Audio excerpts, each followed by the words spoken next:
সকাল থেকে সন্ধ্যা পর্যন্ত আমাদের উপস্থিত থাকবে। আসে আমরা যারা আইফোনকে রাষ্ট্রীয় শুনানি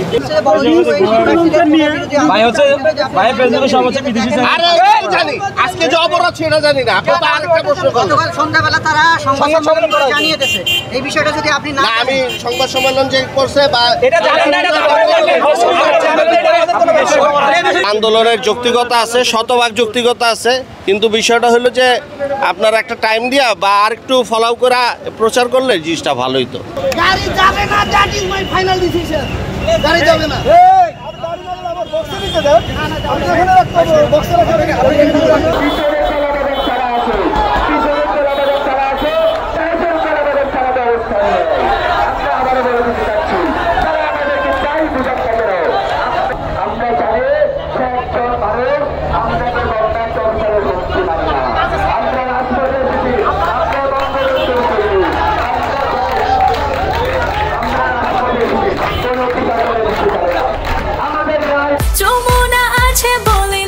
যমুনা রেফ্রিজারেটর, খাবার ফ্রেশ তো লাইফ জম্পেশ। গাড়িটা ওই পাশ থেকে এই পাশে আসবে, গাড়িটা দিবে না, বুঝছেন? এই যে ছাত্রকে আমরা ছাত্র ছিলাম না, মানবতা কি আমাদের নাই? এখন আমাদের গাড়িটা অফিসের গাড়ি, ওই প্রকল্পের গাড়ি, গাড়িটা ওই পাশ থেকে এই পাশে অফিসে ঢুকবে। সে গাড়িটা রিকোয়েস্ট করলাম, সকলের কাছে রিকোয়েস্ট করলাম, আমার ড্রাইভার গাড়িটা আসতে দিবে না। ভাই আপনাকে কেন দিবে? আপনার জন্য মানবতা থাকবে না ভাই? মানবতা সবার জন্য উঠে গেছে, সবার জন্য। সবাই যদি এসে বলে ভাই আমারা দেন তাহলে কি আমরা এখানে ভাই গাড়ি যাচ্ছে না? কেউ যাচ্ছে না, অবশ্যই ভাই যাচ্ছে, কেউ যাচ্ছে না।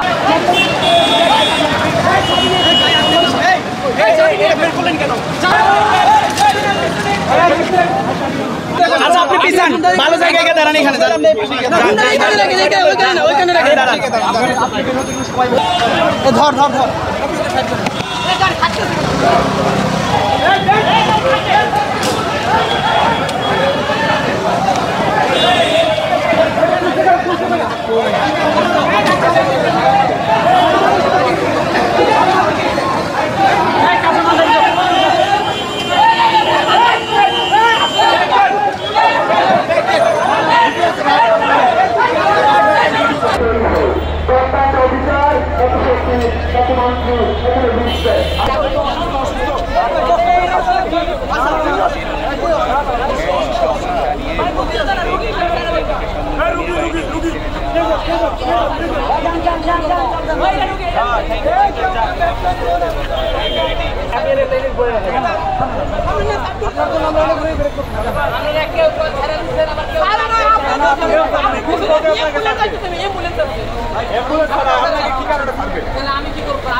ওইটা খোলা মানেই যে চলে যাওয়া তা না।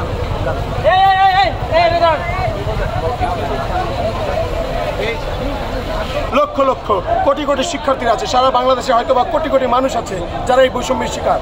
তাদের জন্য 30%, আর সারা বাংলাদেশের কোটি মানুষের জন্য 44%। এটা বৈষম্য, এই বৈষম্য তো একদম আপনারা একদম চাক্ষুষ দেখতেই পেলেন যে কি হচ্ছে বাংলাদেশে। তো আমরা বৈষম্যের পক্ষে না, শিক্ষার্থী যারা আছে, ছাত্র সমাজ যারা আছে, সবাই বৈষম্যের বিরুদ্ধে।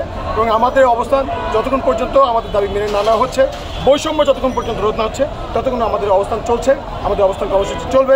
বাংলা ব্লকের আওতা যুক্ত আছে সারা বাংলাদেশ, এবং বাংলা ব্লকেট চলছে এবং চলবে সারা সকাল থেকে সন্ধ্যা।